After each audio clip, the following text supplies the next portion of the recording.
Assalamualaikum warahmatullahi wabarakatuh. Salam sejahtera untuk kita semua. Di sini saya sedikit akan menjelaskan mengenai manajemen keuangan rumah tangga.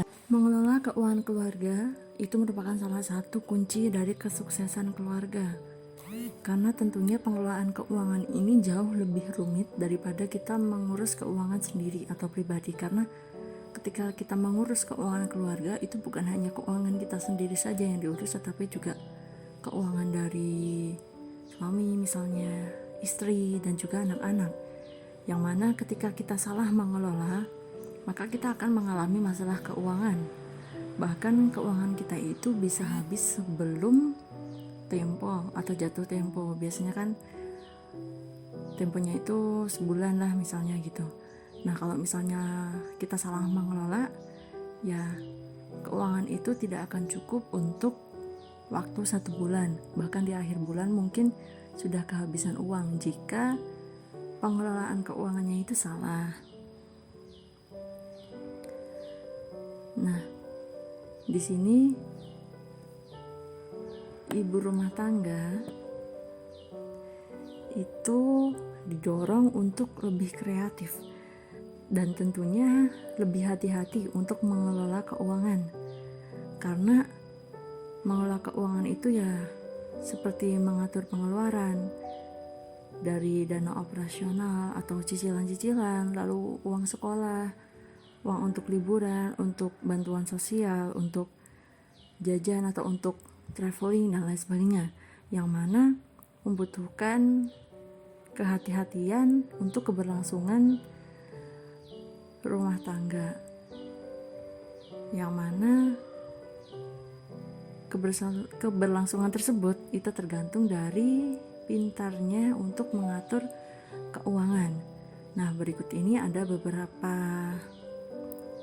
cara untuk menghemat atau mengelola keuangan rumah tangga.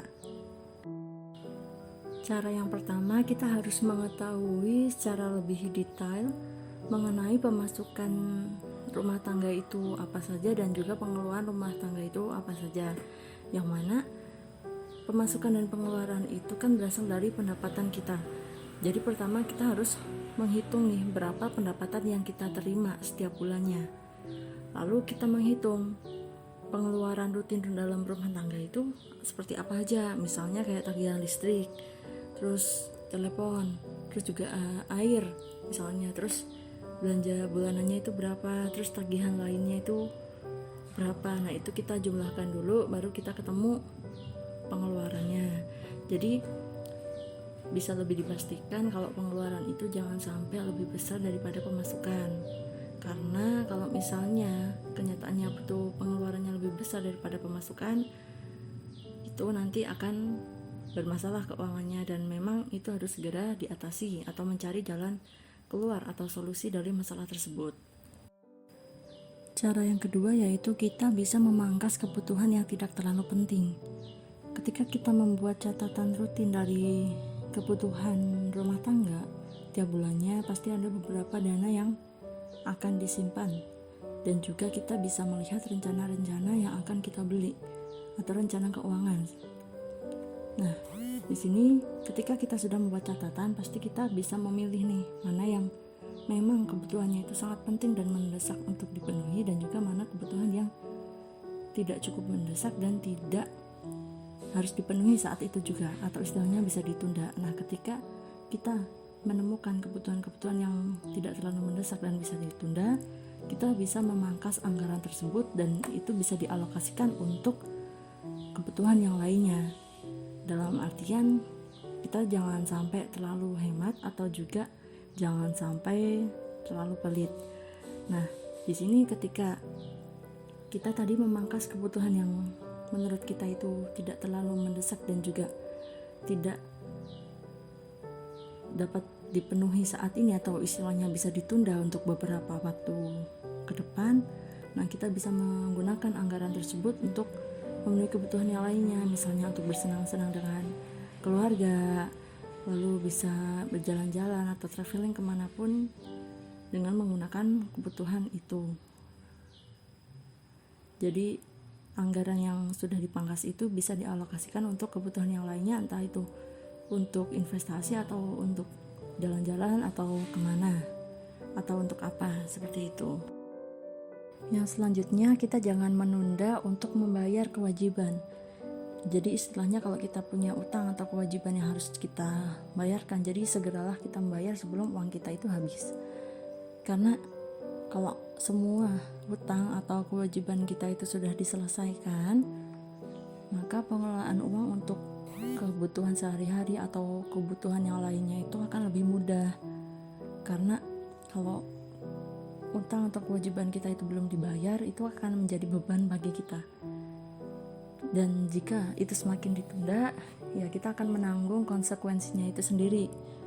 Kita bisa malah lebih mengeluarkan banyak uang karena kita harus membayar denda atau bunga atau lain sebagainya, yang tentunya itu akan menambah beban bagi keuangan kita.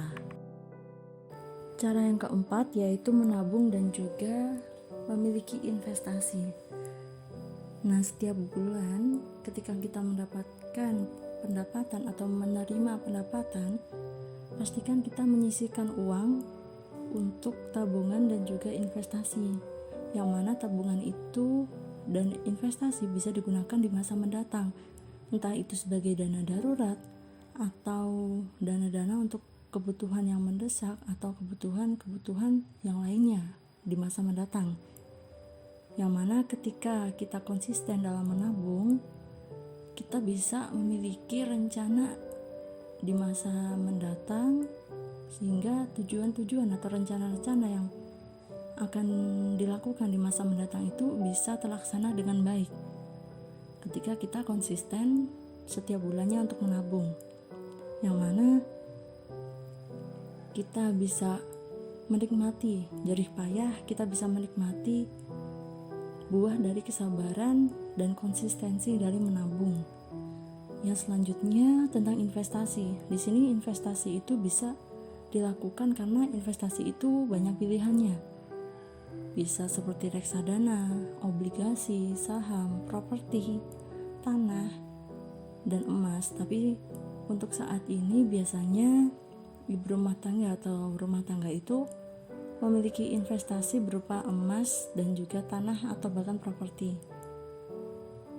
Dan rata-rata kebanyakan sih masih emas, karena kan kalau emas itu mudah dijumpai dan juga tidak terlalu ribet dalam mengurusnya. Dan strateginya biasanya kita membeli emas itu ketika harga masih murah, dan kita menjual investasi emas tersebut ketika harga emas itu tinggi atau mahal. Nah, itulah beberapa cara tentang menabung dan juga investasi. Cara yang kelima yaitu memiliki asuransi atau melakukan penyisihan uang untuk mendapatkan asuransi. Jadi kita dalam setiap bulannya bisa menyisihkan uang dari pendapatan yang kita terima untuk membeli premi asuransi.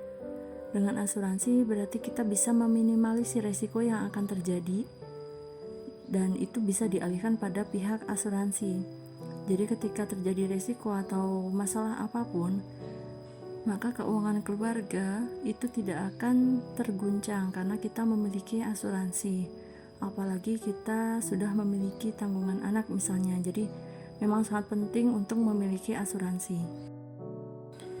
Yang selanjutnya atau cara yang keenam itu adalah membuat daftar belanja bulanan. Seperti yang sudah dikatakan di awal, jadi untuk meminimalisir atau memangkas kebutuhan yang tidak terlalu penting, itu bisa kita temukan ketika kita membuat daftar belanja bulanan. Yang tentunya dari daftar belanja bulanan ini kita berusaha menargetkan kebutuhan apa saja yang akan dipenuhi, pengeluarannya itu apa saja, dan juga kira-kira atau berapa nominal uang yang harus kita keluarkan untuk memenuhi kebutuhan tersebut. Biasanya untuk daftar belanja bulanan itu terdiri atas kebutuhan pokok dan juga kebutuhan rumah, yang mana ketika kita sudah memiliki daftar belanja lalu kita pergi belanja, kita bisa menghindari kegiatan yang konsumtif atau boros, yang mana ketika kita bisa membuat daftar belanja, kita itu bisa meminimalisir terjadinya lapar mata, apalagi kalau ada diskon dan lain sebagainya.